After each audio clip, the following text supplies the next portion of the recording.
Hello, hello, bonjour à toutes, bonjour à tous et bienvenue dans ce podcast Cœur à cœur avec Dieu. Chaque jour, laisse Dieu te parler au travers de sa parole. Dans ce podcast, nous partagerons des exhortations brèves, puissantes et guidées par l'amour pour t'aider à méditer les Écritures profondément, verset après verset, pour t'aider à guérir, à être éclairé, affermi, mais surtout faire la rencontre de Dieu telle que tu ne l'as jamais connu, afin de vivre une relation intime et vivante avec lui.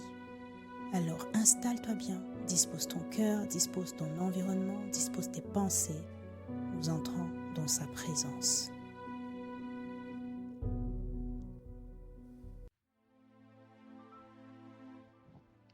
Hello, hello.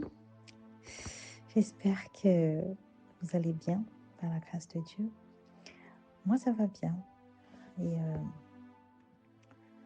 je bénis le Seigneur pour ce parcours, pour ce temps, pour cette nouvelle opportunité. Et je vois que toi aussi qui m'écoutes en ce moment, tu es dans la reconnaissance comme moi et que tu as hâte de plonger encore les regards dans la parole aujourd'hui au travers de ce message. Alors, prenons le temps de nous disposer et d'inviter le Saint-Esprit pour qu'il prenne le contrôle de toutes choses.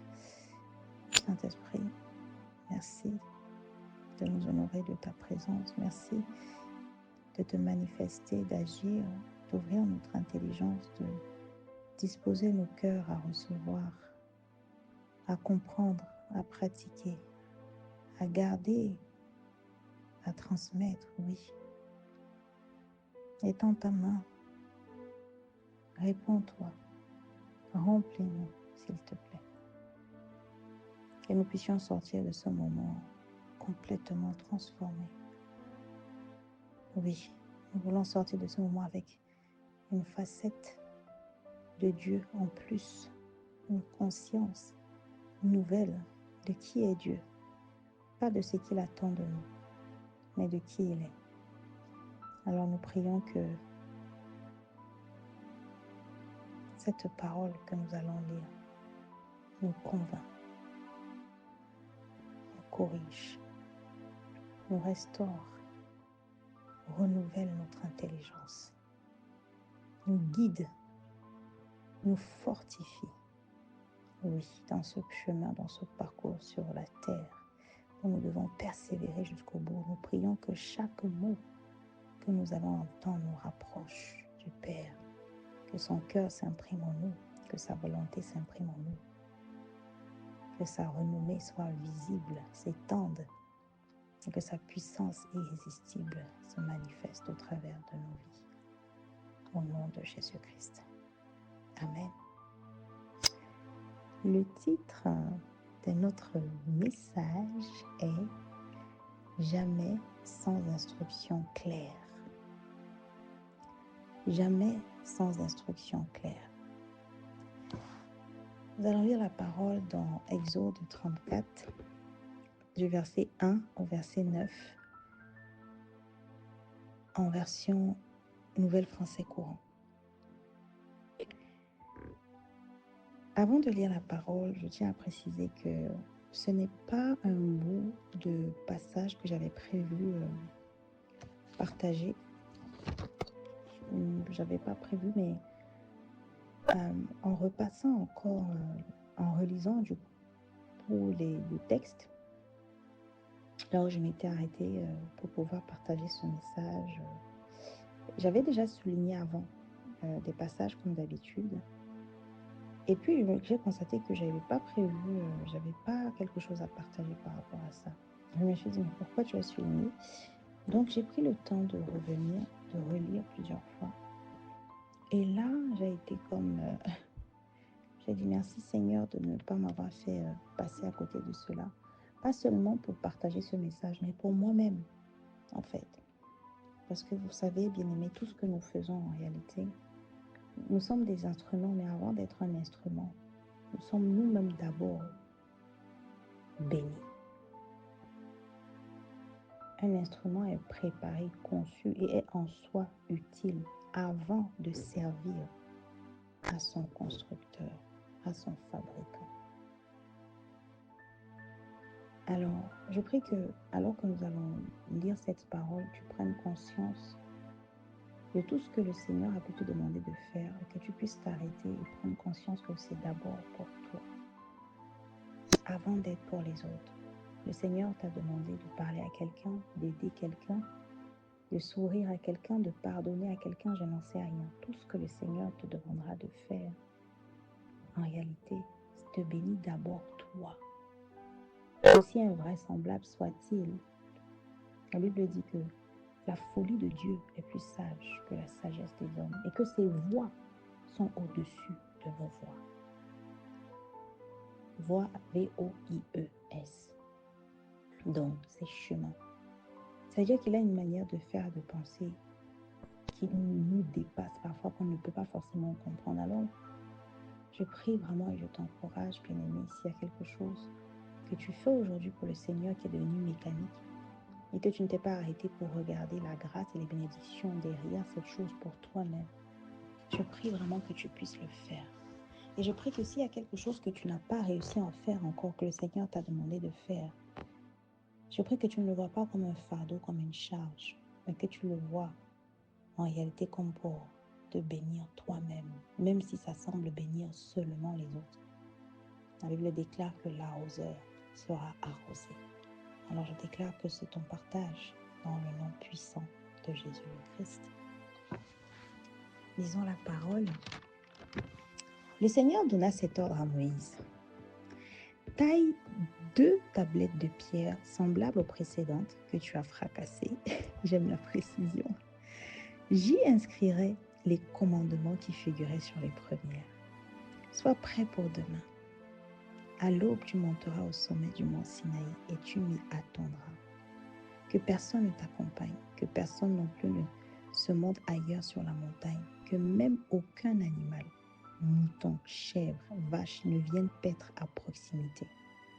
Moïse tailla 2 tablettes de pierre semblables aux précédentes.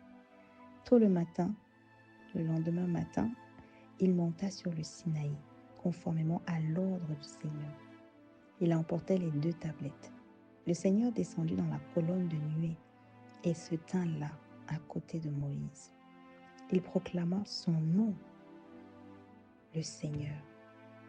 Puis il passa devant Moïse, en proclamant encore, « Je suis le Seigneur. Je suis un Dieu plein de tendresse et de bienveillance, lent à la colère, riche en bonté et en vérité. Je manifeste ma bonté envers les êtres humains jusqu'à 1000 générations. »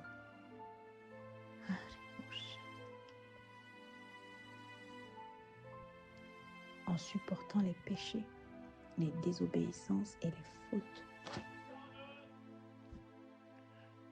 Mais je ne tiens pas le coupable pour innocent. J'interviens contre celui qui a péché, contre ses ennemis, contre ses enfants, et ses descendants jusqu'à la 3e ou la 4e génération. En toute hâte, Moïse se jeta à terre pour adorer le Seigneur. Puis il s'écria, « Seigneur, puisque tu m'accordes ta faveur, je t'en supplie, accompagne-nous. Je sais bien que ces gens sont rebelles, mais pardonne nos péchés et nos fautes et considère-nous comme ton peuple. » Amen.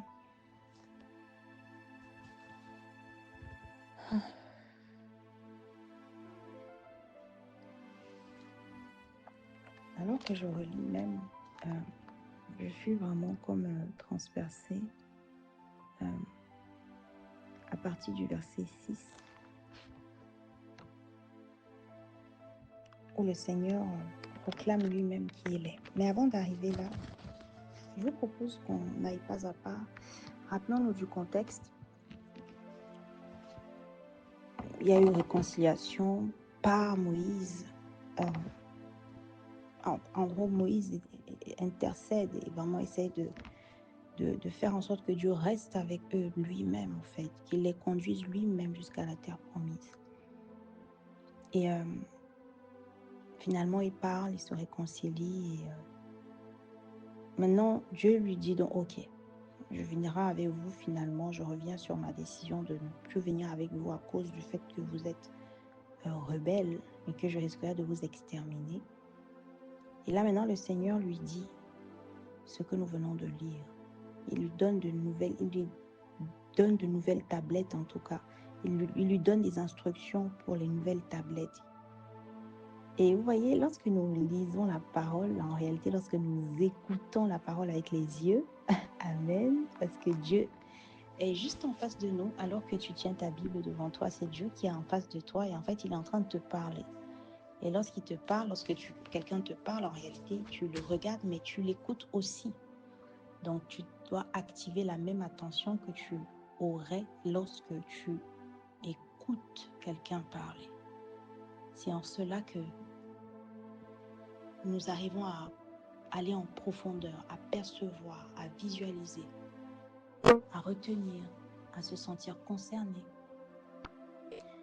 Regardez, vraiment, j'aime dire que le Dieu que nous servons, il est très ironique dans sa personnalité parce que, en fait, quand je dis il est ironique, c'est vraiment pour dire il est tellement simple et que parfois même, il pourrait faire des choses qu'on n'imaginerait pas parce qu'on se dit, mais Dieu ne peut pas faire ça. Mais ça se lit vraiment dans des petites choses quand on lit la parole. Comme par exemple, c'est lui qui parle à Moïse et il dit à Moïse, taille 2 tablettes de pierre semblables aux précédentes que tu as fracassées. En fait, moi, ça me fait rire parce qu'il n'était pas obligé d'apporter cette précision. Je ne sais pas comment vous percevez cela. Ça peut paraître un détail pour vous, mais... non, pas un détail, justement. Ça peut paraître rien pour vous, mais pour moi, c'est un détail important. Je veux dire, il aurait pu ne pas préciser qu'il s'est fracassé. On sait que ça a été fracassé par lui sous le coup de la colère quand Moïse a vu que le peuple était en train de se célébrer devant un faux Dieu, un veau d'or. Et il précise, il dit que tu as fracassé. Je ne sais pas, j'imagine vraiment la scène. Et je vois des gens qui se sont disputés, n'est-ce pas, Moïse et Dieu. Encore une fois, créons la scène, bien aimé, n'oublie pas. Pouvoir se visualiser, Dieu nous a donné ce pouvoir extraordinaire d'imaginer la créativité, de scénariser dans notre esprit, en fait. Et c'est en cela qu'on perçoit vraiment l'essence de ce que Dieu nous dit dans ses récits, dans sa parole et de comment on peut percevoir qui il est. C'est en fermant les yeux, en imaginant vraiment Dieu et Moïse en face, comme si c'était deux personnes, en ressentant ce qu'on aurait ressenti, c'était vraiment deux personnes qu'on voyait dans la rue, sans jugement en fait, sans vraiment se dire que c'est Dieu dans un premier temps, mais juste percevoir la personne derrière cet échange. Et là, rappelons-nous vraiment, prenons tout le tableau. Ça allait bien. Le peuple n'a pas arrêté de murmurer. Dieu lui l'a pardonné. Bon, ce n'était pas des péchés graves. Ils ont été ingrats, nous l'avons déjà vu. Et puis là, il y a un péché terrible, c'est la goutte d'eau. Là, ils ont dépassé les limites de Dieu. C'est un peu comme si quelqu'un dépasse tes limites à toi et tu exploses, tu vois un peu. C'est ce qu'il fallait surtout pas faire avec toi, quoi. Et puis, Dieu se fâche, il y a des répercussions, les gens meurent et puis Dieu finit par les frapper parce que voilà, là, c'est trop. Donc, il reste Dieu, comme on l'a vu. Et là, on a en face quelqu'un qui sait qui il est, qui le reconnaît, qui le connaît en fait, qui le reconnaît et qui le connaît, parce que c'est deux choses différentes. Nous l'avons déjà partagé aussi. Et il demande pardon, il intercède au point où même le peuple aussi a mené à un peu comme se repentir en enlevant les fameux bijoux, tout ce que Dieu ne veut pas, tout ce qui prend la place de Dieu. Et là, il y a comme ce parcours dans cette relation, parce que il y a d'abord, ça va bien, il y a fâcherie, on est en colère, mais très grave, genre on se parle plus pendant 1 an. Et après, on se réconcilie, mais on voit comment se fait cette relation. Il y a d'abord une demande de pardon, et puis en face, il y a quelqu'un qui pardonne, qui est Dieu ici. Et il y a des choses qu'on a eu à dire avant qu'on s'est fâché, genre je ne viendrai plus avec vous, comme Dieu l'a dit. Et puis finalement, comme le peuple a demandé pardon, il a pardonné, finalement, bon, ok, ça va, je reviens sur ce que j'ai dit, c'est ok, c'est bon, c'est oublié. Mais vraiment une relation, comme on pourrait le vivre, et vraiment un modèle relationnel comme on l'a vu. Et là, on s'est réconciliés. Bon, ok, du coup, on peut parler un peu du deal qu'on avait avant. Du coup, je m'assure qu'il n'y a plus d'amertume peut-être dans ton cœur, que tu vas faire vraiment ce que tu as dit. Sauf qu'ici, c'est avec Dieu qu'il parle, tu vois. Mais on revient sur une simplicité. Et là, il y a ce parcours-là et je reconnais finalement que tu es un bon ami, tu es une bonne personne. Et je fais ton éloge parce que c'est un peu comme ce que Moïse a fait. Voilà, il s'est prosterné, permets-moi de voir ta gloire, etc. Et là, ton ami, voilà, il te dit, bon, écoute, le deal tient, mais bon, du coup, comme tu avais détruit ça, il faut que tu refasses voilà, le parcours parce que voilà, c'est comme ça. Et c'est comme si l'ami lui dit, c'est ce que tu as fracassé, tu vois. Tu as fracassé et donc il faut refaire. Et c'est ça qui est merveilleux lorsqu'on crée des scènes. C'est qu'en fait, ça devient beau, ces échanges. Ce n'est plus mécanique, ce n'est plus un devoir. Ce n'est plus une obligation. Il n'y a plus la notion de commandement, en fait. Il n'y a plus la notion de ce qu'il attend. Et mon but dans ce partage est vraiment, même pour moi aussi, le maximum possible de détruire ou de vraiment d'effacer cette facette de contrainte à faire ce que Dieu nous demande parce qu'on le vit uniquement comme un Dieu qui donne des commandements. Ce serait passer à côté de la richesse d'une relation sincère et profonde avec un esprit qui est Dieu, mais qui est aussi simple, d'une simplicité qu'on ne peut imaginer. Et il continue de se révéler encore dans ce texte. Regardez, pourquoi jamais sans instruction claire? Bien aimé, nous l'avons déjà lu précédemment. Et la Bible regorge de ce type de texte qui révèle le même caractère. Dieu, c'est un Dieu. Il ne fait pas de cachotterie. Il a à cœur que tu saches ce qu'il fait, pourquoi il le fait, comment ça va se passer. Le détail, le jusqu'où il va te dire dans le futur, ça dépend de lui. Il est souverain. Mais une chose est sûre, tu sauras où tu vas et tu sauras le prochain pas. Et tu sauras certainement pourquoi ce prochain pas. Si tu as l'attitude, si nous avons l'attitude de Moïse, le cœur disposé de Moïse. Regardez ce qu'il dit. Il dit, sois prêt pour demain. En fait, il annonce déjà ce qu'il va faire. Il a passé le temps à faire ça depuis le début. Ça dit qui il est.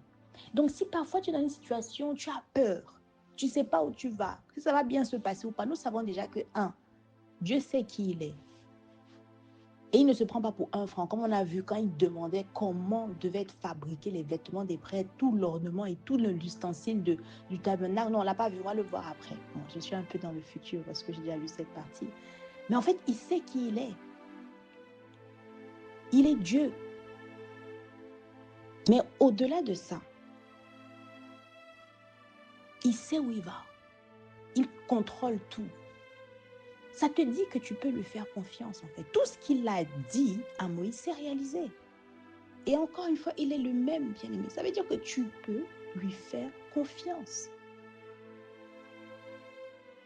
Et lorsque tu vois encore ici, sois prêt. J'inscrirai les commandements qui figurent. Sois prêt pour demain, à l'aube. Tu monteras. Tu m'attendras. Que personne ne t'accompagne. Et il donne les détails. Personne ne se montre, même pas un animal. En fait, il n'y a pas moyen que tu ne comprennes pas ce qu'il veut. Il est comme ça. Il sait ce qu'il veut et il te donne les moyens de comprendre ce qu'il veut. Tu ne peux pas dire que c'était flou. Il est comme ça, en fait. On n'est pas en train de lire une instruction. On n'est pas en train de lire un commandement. On n'est pas en train non plus de lire un récit, une histoire, un conte. Non. On est en train d'écouter ce que quelqu'un nous dit de lui, ce que Dieu nous dit de lui. Je suis un Dieu. J'ai à cœur d'écouter. Parce qu'il est en train de dire qu'il va redonner les commandements, d'accord? Il dit qu'il a écouté. Je suis un Dieu. J'ai à cœur de marcher avec toi. C'est OK. Je pardonne. Je suis un Dieu. Je voudrais que lorsque tu fais des pas, tu sais où tu vas et pourquoi tu fais ces pas. Je veux que tu connaisses mes intentions. Je te fais connaître mes intentions. Je suis OK avec. Je n'ai aucun problème à faire connaître mes intentions. Voilà qui je suis. Voilà ce que Dieu nous dit. Il ne dit pas même un animal. On ne peut pas faire plus clair. Et après, il donne les exemples. Pourquoi appuyer? Il dit, moutons, chèvres, vaches ne viennent pas être à proximité. Quelqu'un pourrait lire ça et passer rapidement. Non, il est en train de dire qu'il est un Dieu. Il donne les détails. Il aime expliquer. Hey! Moi, quand je lis la parole, moi, je dis que notre Père, il aime parler. C'est juste qu'on ne s'en rend pas compte. Il parle, il aime parler. Oh. Regardez les Écritures, vous regardez tout, combien de fois il parle. Il parle, il aime parler, il aime parler en fait. C'est ça, il aime parler, on peut le dire. Et c'est merveilleux de le découvrir comme ça parce que quand tu seras dans des situations où tu n'entends pas, soi-disant, ou que c'est flou, non, bien aimé, questionne-toi. Il y a quelque chose que tu auras raté. Il y a quelque chose de sa personnalité. Peut-être tu n'auras pas fait un truc, tu auras fait un truc qu'il n'aime pas. C'est merveilleux. Et après, verset 5, il est descendu dans la colonne. Il a proclamé son nom, le Seigneur. Ah! Ça dit qu'il se proclame lui-même. On a déjà vu qu'il l'a fait précédemment. Il se proclame encore, mais qu'est-ce qu'il dit de lui? Bien aimé, c'est comme si tu as un prétendant qui vient devant toi. Alors, une prétendante, enfin, je ne sais pas comment je vais dire ça pour la femme, mais on se comprend. Et qui vient dire qui il est. Voilà. Je suis tant, qui se présente. Qu'est-ce que tu verrais, comprendrais, déduirais de cette personne? Tu pourras en déduire si cette personne a confiance en elle ou pas. Tu apprendras à connaître cette personne peut-être.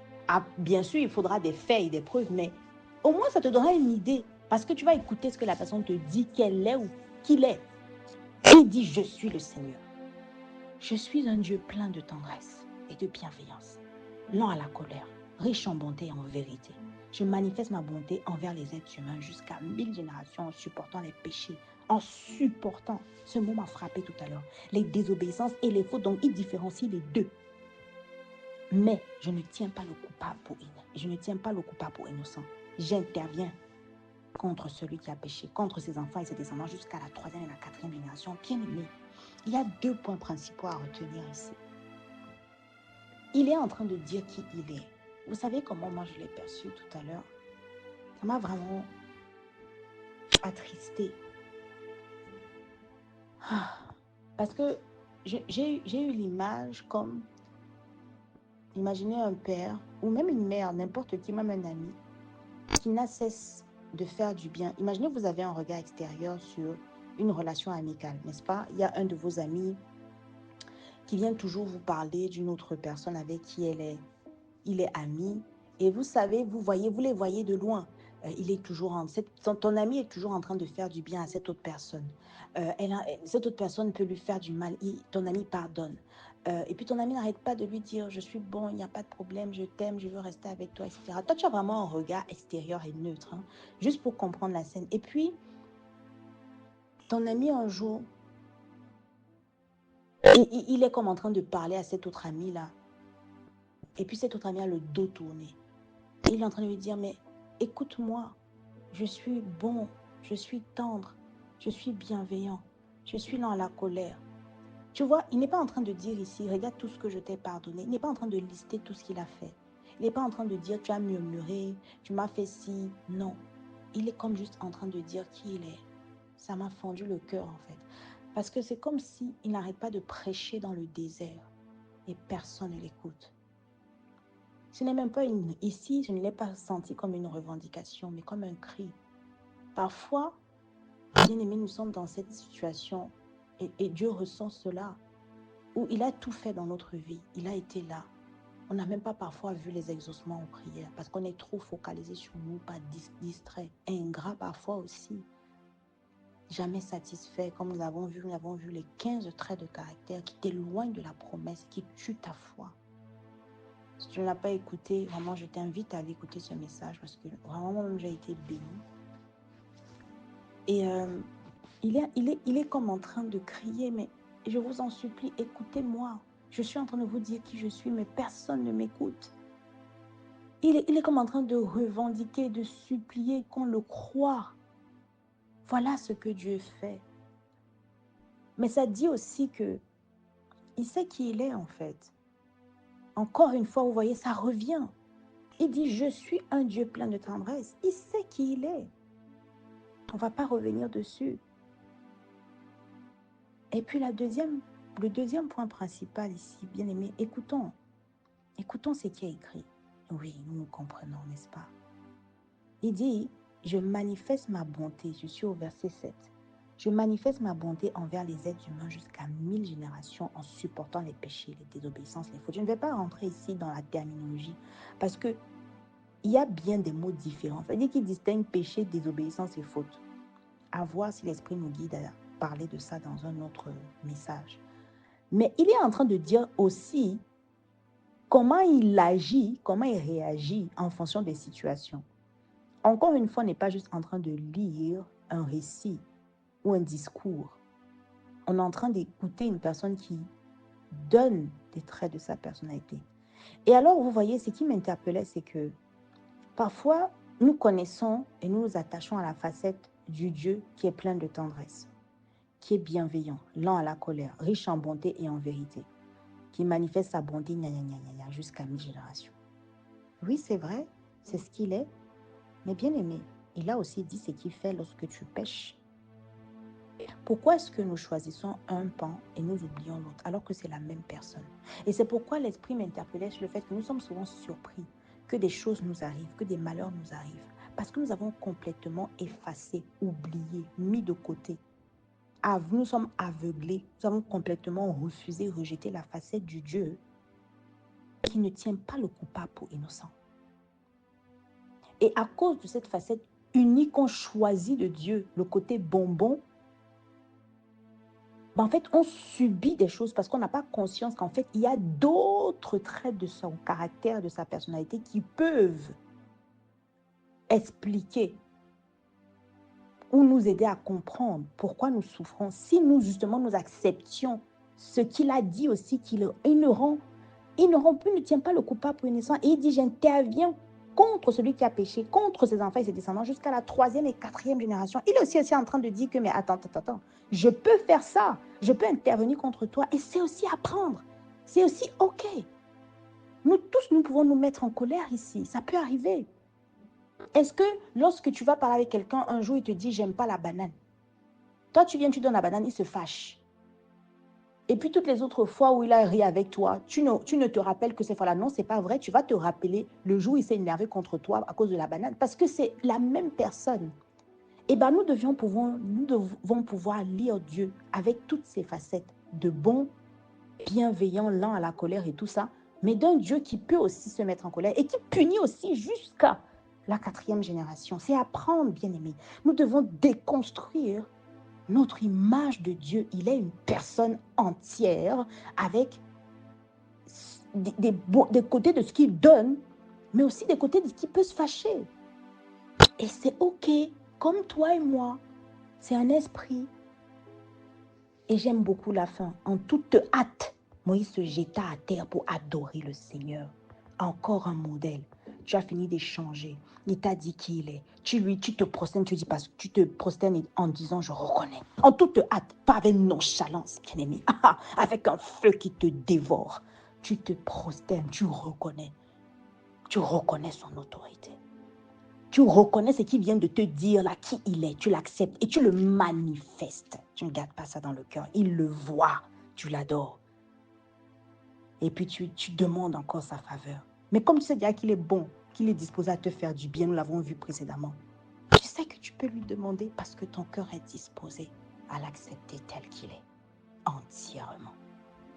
Et ça nous aide à nous ajuster, vous voyez, par rapport à ce qu'on ne doit, en fait, ce qu'on on ne doit plus faire, qu'il n'aime pas. Pas parce qu'il n'aime pas. Non, pas seulement parce qu'il n'aime pas, mais parce qu'on a compris et qu'on veut lui être agréable. Pas parce qu'il a ordonné, plutôt, c'est ce que je veux dire, mais parce qu'on veut lui être agréable. On a accepté sa personne dans notre cœur. On a accepté son caractère, on a accepté sa personnalité. Alors on ne fait plus les choses par exigence. On fait les choses parce qu'on l'aime et parce qu'on l'a accepté tel qu'il est. Ah, je prie que le Saint-Esprit nous aide. Oh Saint-Esprit, aide-nous, s'il te plaît. Aide-nous à saisir, viens percer un cœur, viens transformer un cœur. Viens ouvrir un cœur, s'il te plaît. Que Dieu rentre, que l'Esprit Dieu rentre. Renouvelle notre intelligence, change notre vision de Dieu. Fais-nous l'accepter, c'est le cri de nos cœurs. Fais-nous l'accepter tel qu'il est dans toutes ses facettes, que nous puissions aimer toutes ses facettes, l'honorer, l'adorer. manifestement, tel que lui le fait. Oui, nous voulons qu'il soit visible au travers de nous. Nous te bénissons, Père, nous te disons merci. Que cette parole, ce message que tu nous donnes de toi, reste dans nos cœurs et que toute la gloire te revienne. Au nom de Jésus-Christ. Amen, amen, amen.